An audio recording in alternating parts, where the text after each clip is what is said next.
Olá, tudo bem? Seja super bem-vindo a mais uma edição do nosso Flow Drops, um vídeo que é gravado sempre aos domingos com algum tema relevante no mundo do autodesenvolvimento, do autoconhecimento, do desenvolvimento humano, da cultura organizacional, dos estados elevados de consciência, da busca por um mundo melhor. Essa é a ideia aqui dessas conversas e hoje eu quero falar com vocês sobre a vida do Thich Nhat Hanh, ou Thich, como ele era conhecido pelos seguidores, um nome importantíssimo no cenário do Zen budismo, e vocês vão entender por que eu vou dar um breve resumo da vida dele aqui.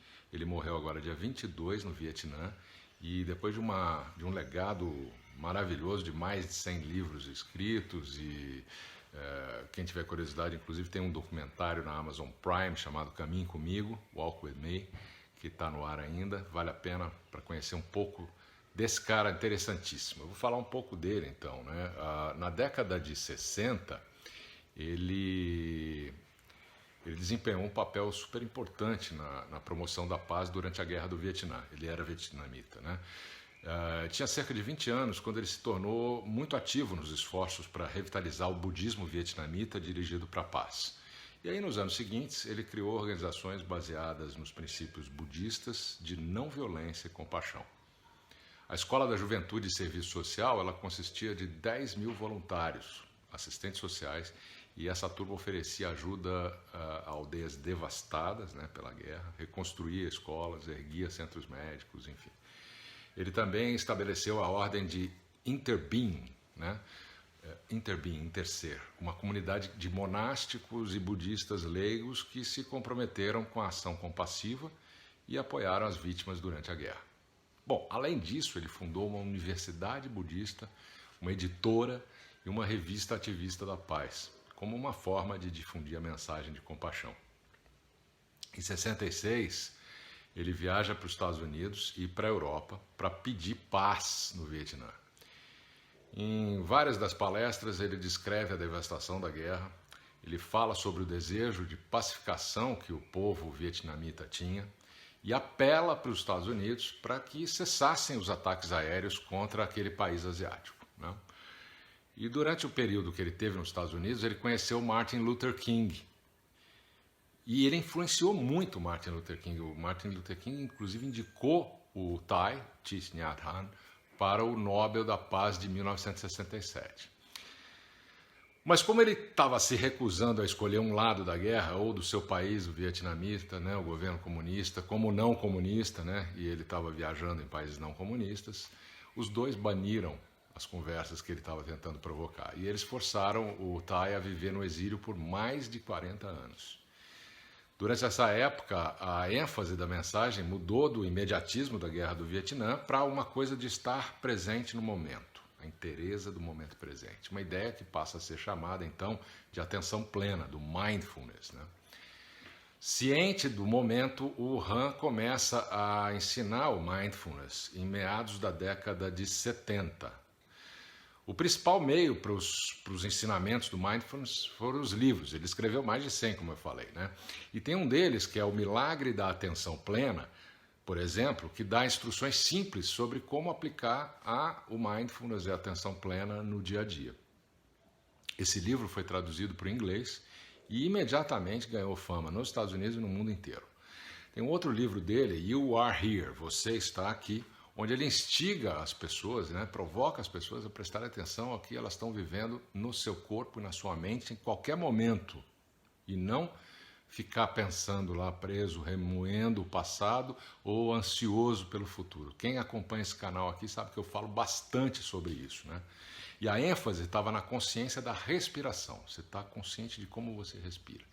Conforme então você acompanha a respiração, ele ensina, e tem alguns vídeos no YouTube que com ele meditando, fala: estou respirando, isso é uma inspiração.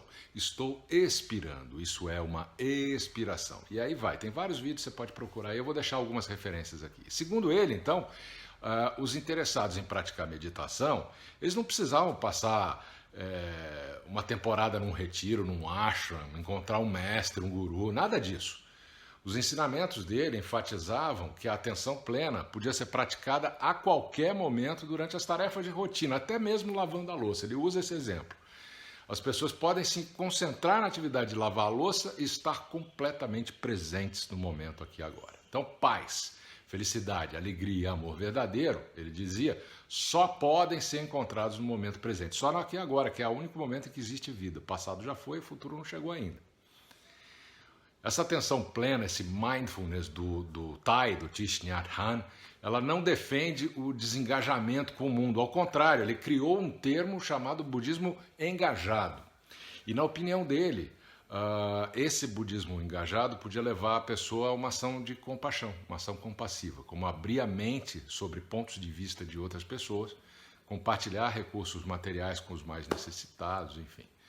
Tem um autor americano, estudioso do budismo lá nos Estados Unidos, o Jeff Wilson, e ele escreve um livro chamado Mindful America, que foi a combinação das práticas diárias de atenção plena do Thai, do Thich Nhat Hanh, com as boas ações pelo mundo que contribuíram para as primeiras vertentes do movimento do mindfulness, que depois o Jon Kabat-Zinn também traz o mindfulness, que é a atenção plena budista sem o budismo, né? Isso se torna a revolução consciente. A revista Time publicou uma matéria enorme, de capa, inclusive, em 2014, e você vê a dimensão que o mindfulness atinge hoje no mundo, né? E esse artigo do Jeff, ele argumenta que o poder da atenção está na sua universalidade. Ele é universal, o mindfulness. Afinal, olha, já estamos vendo mindfulness no mundo corporativo, nas políticas, em alguns cargos, alguns políticos usam, guias de pais e mestres, nas escolas, nos programas de dieta. E para ele, para o Thai,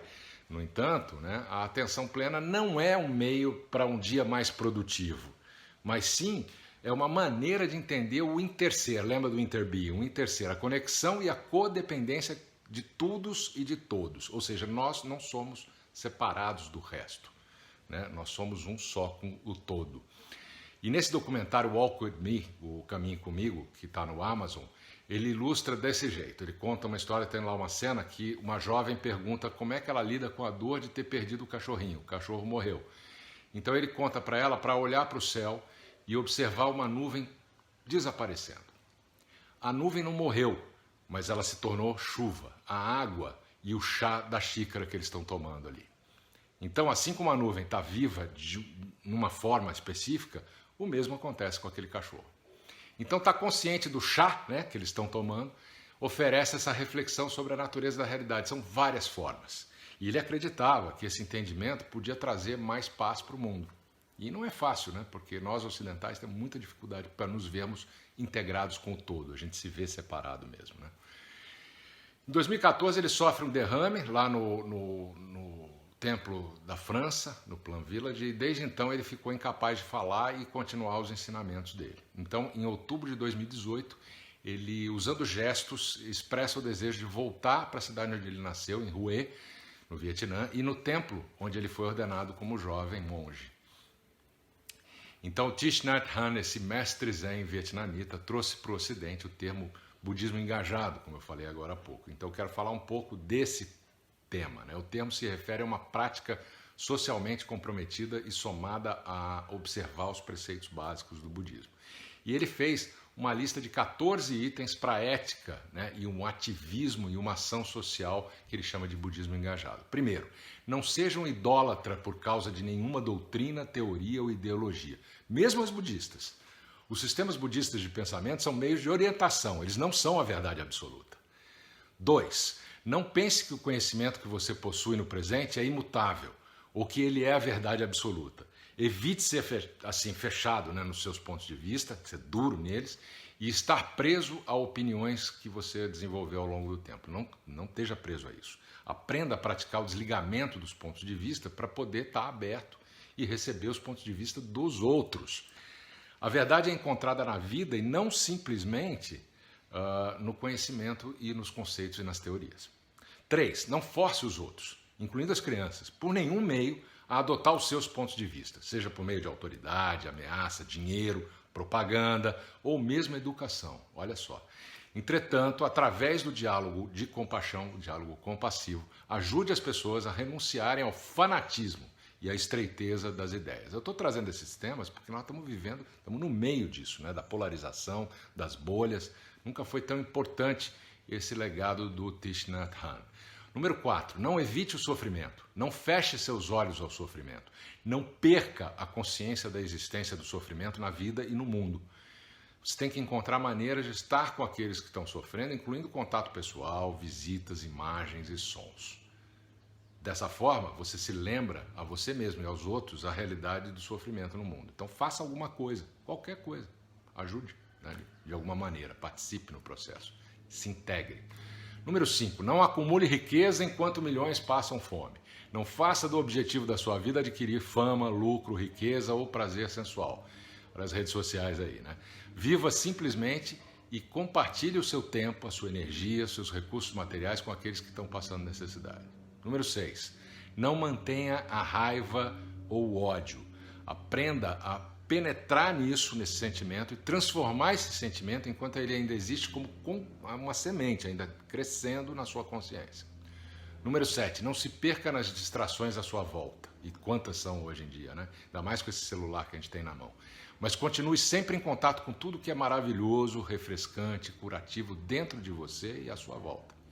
Plante semente de alegria, paz e entendimento em si mesmo, em você primeiro, a fim de que facilitar o trabalho de transformação nas profundezas da sua própria consciência antes e depois nos outros. Número 8, não pronuncie palavras que possam criar discórdia e causar a quebra da comunidade. Faça todos os esforços para reconciliar as pessoas e resolver todos os conflitos, nem que eles sejam pequenos, pequenininhos, não deixa crescer. Número 9, não diga coisas falsas, nem por interesse pessoal, nem por querer impressionar alguma pessoa, né? Não diga palavras que causem divisão, ódio, não espalhe notícias que você não sabe se são verdadeiras. Olha as fake news aí que a gente convive com isso diariamente, né? Isso ele escreveu nos anos 60, hein? Não critique ou condene coisas das quais você não tem certeza. Sempre fale a verdade, de maneira construtiva.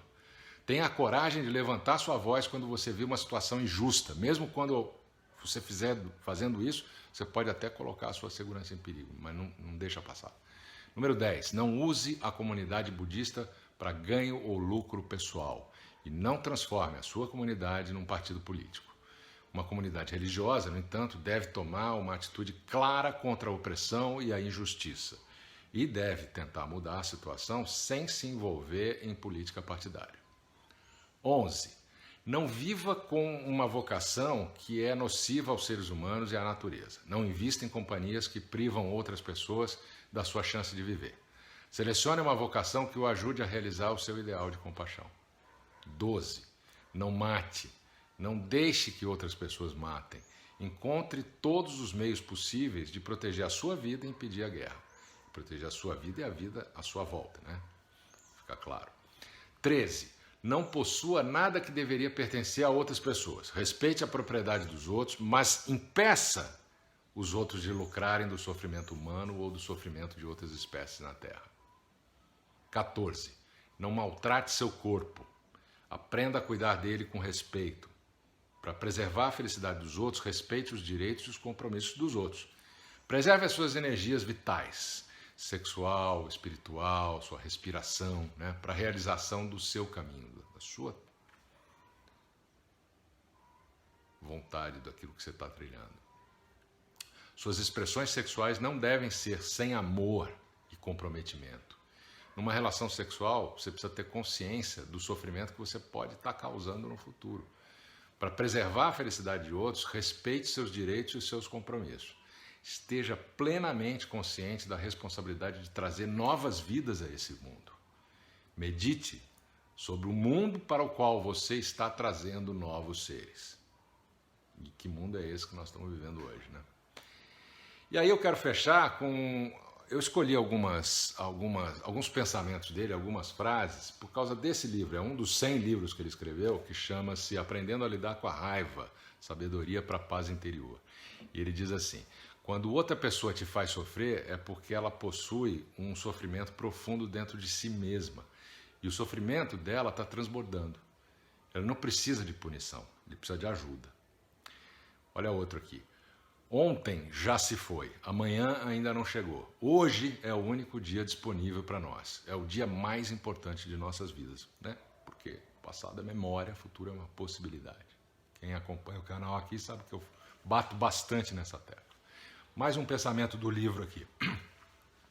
Para que as coisas se revelem a nós, precisamos estar prontos para abandonar os nossos pontos de vista sobre elas.